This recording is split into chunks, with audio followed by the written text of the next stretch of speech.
August 1969, Woodstock, New York. 500,000 people. The defining cultural moment of a generation. Hendrix was there. Joplin was there. Santana was there. And at midnight on the final night, an albino kid from Beaumont, Texas walked out onto the stage and played one of the most electrifying sets of the entire festival. 65 minutes of raw electric blues that left the crowd standing and screaming. Then the cameras stopped rolling. Not because the performance wasn't extraordinary, because his manager decided it was.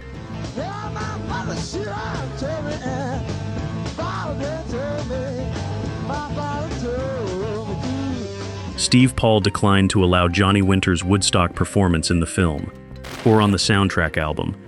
He later admitted he had made a mistake. He thought it was going to be a drag, Winter recalled. Of course, it helped a lot of people's careers. I wish I could have been in it. One decision, made by a man protecting the wrong interests. And the guitarist who had just signed the largest record deal in history, $600,000 from Columbia Records, was erased from the most mythic visual record in rock history. While Hendrix and Joplin and Santana became icons of the Woodstock generation, Johnny Winter became a footnote. Not because his talent was lesser, because the people around him failed him, again and again and again. This is the rise and fall of Johnny Winter, the greatest guitarist most people have never fully heard, and the story of what happens when extraordinary talent meets extraordinary mismanagement.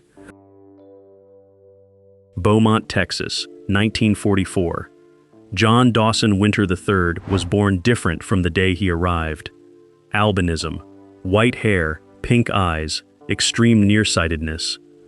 In a deeply segregated Texas town in the 1940s, being visibly different wasn't just uncomfortable, it could be dangerous.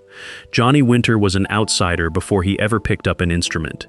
His father played saxophone, guitar, and sang in barbershop quartets. Music was the native language of the Winter household. Johnny started on clarinet, then ukulele. By age 11, he had found the instrument that would define his life. The family's African-American maid became an unlikely guide. In the kitchen, away from the world outside, she and young Johnny would listen to the radio together, blues pouring out of the speaker, B.B. King, Muddy Waters, the raw electric delta sound that white radio wouldn't touch. Johnny absorbed all of it. He started sneaking into black clubs in Beaumont and Houston to watch the masters work. He had no business being there by anyone's rules. He went anyway. By his mid-teens, he had already cut his first single. While most teenagers were listening to Elvis, Johnny Winter was already making his own history. The decisive moment came in 1962. A 17-year-old Johnny Winter talked his way onto the stage during a B.B. King show in Beaumont. King was skeptical. What did this pale kid know about the blues? Then Johnny played. King's skepticism evaporated. Here was a white boy from East Texas who didn't just appreciate the blues, he lived inside it. By 1968, Johnny Winter had become a legend in Texas. Houston knew him, Austin knew him, the Gulf Coast club circuit had been his classroom for over a decade. Outside of Texas, he was invisible. That changed with a single article. Rolling Stone sent writers to investigate the Texas music underground. What they found stopped them cold. They described Winter as the hottest item outside of Janis Joplin, a 130-pound cross-eyed albino guitarist with a blistering ferocity that had no peer anywhere on the national stage. That description lit a fuse. Manager Steve Paul read the article and recognized something the rest of the industry hadn't seen yet. He flew to Texas, signed Winter, brought him to New York. In December 1968, blues legend Mike Bloomfield invited Winter to perform a guest spot at the Fillmore East. Nobody in that New York audience knew what was coming. He played B.B. King's It's My Own Fault. By the time the last note faded, representatives from multiple record labels were in a panic. Not because the performance was bad, because they had just witnessed something they desperately needed to own. What followed was unprecedented. RCA Victor, Columbia, Elektra, Atlantic, all fighting over a Texas guitar slinger nobody outside the South had heard of 2 months earlier. Columbia won. The price was $600,000. In 1969, the largest advance ever paid to a new solo artist in history. The music industry was telling the world, This man matters. And then, almost immediately, the people around him started making decisions that would spend the next 4 decades undermining everything that money represented. The self-titled debut arrived in April 1969, 12 tracks of raw electric blues power. It peaked at number 24 on the Billboard 200. Then came Woodstock, August 17, 1969.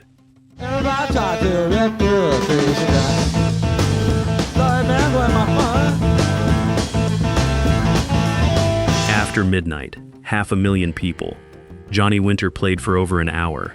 His brother Edgar joined him on keyboards and saxophone. The set closed with a furious version of Johnny Be Good that left the crowd standing and screaming. And then Steve Paul said no. Not to the performance. The performance had happened. To the film, to the soundtrack, to the record.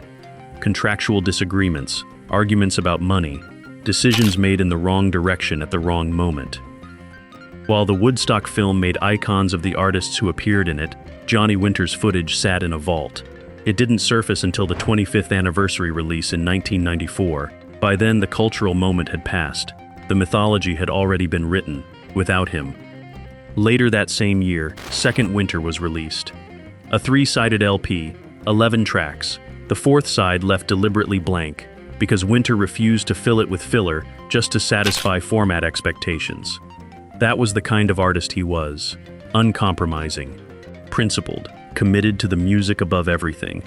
It was also the kind of quality that the industry would spend years trying to work around. The touring schedule was relentless. The parties were constant.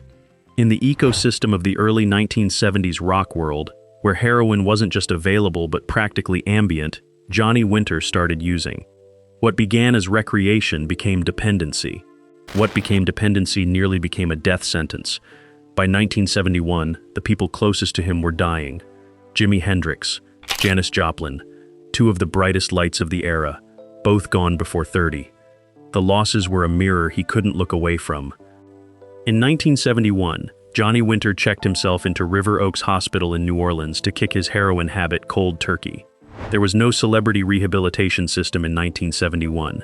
Cold turkey meant exactly what it said.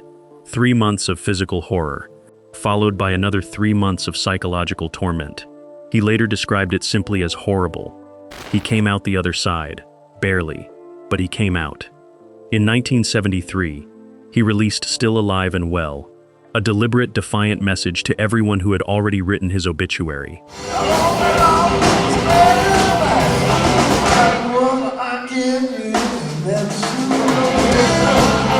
But the music industry had moved on. Glam rock was ascending. Radio was being reshaped by polished production values.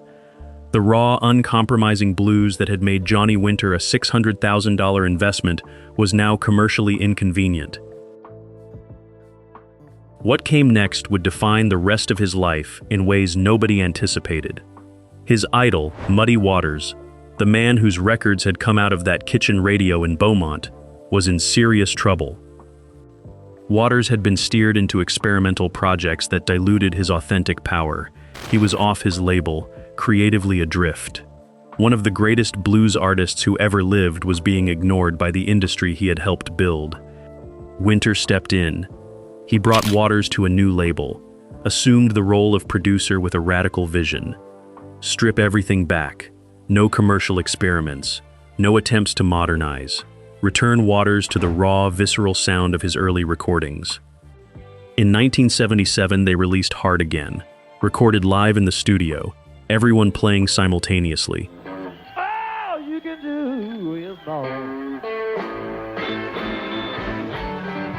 The mix deliberately raw and immediate.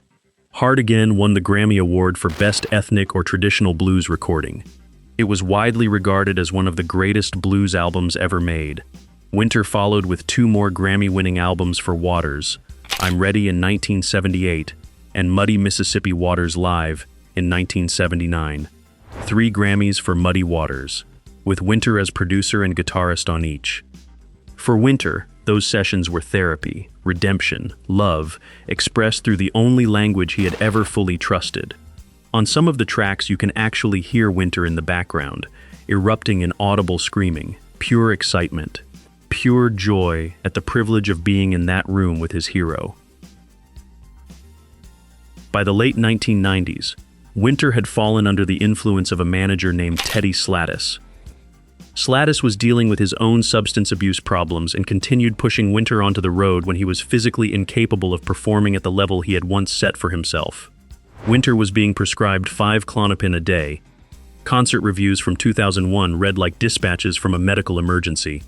Incredibly frail, using a cane just to reach the stage, playing every show seated on a stool, hunched over his guitar, his legendary speed, the thing that had made B.B. King's skepticism evaporate in a Beaumont club in 1962, was a shadow of what it once had been.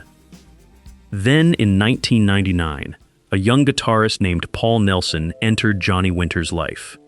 Nelson had been hired as a session musician. What he found when he arrived was not a guitar legend in command of his powers.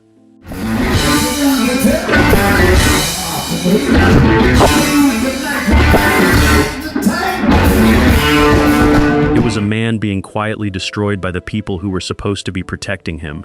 Nelson recognized the medical mismanagement. He recognized the financial exploitation. When Slattis entered rehab in 2003, Nelson stepped into the void. He helped Winter find a doctor who could properly manage his medications. He helped him taper off the Klonopin. He helped him get sober. When Slattis died in 2005, Nelson took full control of Winter's career and health with one mission: give this man back to himself. In 2014, Johnny Winter released Step Back. It won the Grammy Award for Best Blues Album, his last record, his best reviewed in decades, proof that the fire had never gone out. It had been buried under prescription drugs and broken management, and the grinding toll of 5 decades on the road. But the fire never went out. Johnny Winter died on July 16, 2014 in a hotel room outside Zurich, Switzerland. He was 70 years old, he was on a European tour. He died with his guitar in reach. The music industry had failed him repeatedly. Starting with Steve Paul's decision at Woodstock in 1969, continuing through every manager who chose their interests over his, every label that decided his sound was commercially inconvenient, every prescription written by someone who should have known better. And yet, the man who had been born different in a Texas town that didn't know what to do with him, who had learned the blues in a kitchen with the radio on, who had been paid more than any new artist in history and then erased from the most famous concert film of his generation, outlasted all of it. 70 years. 50 on stage, 3 Grammys he earned for someone else's records and 1 for his own at the end. Not a tragedy, a testament. What's your memory of Johnny Winter?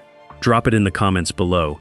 And if you want more stories about the moments that changed music forever, subscribe to What Killed the Band. We'll see you in the next one.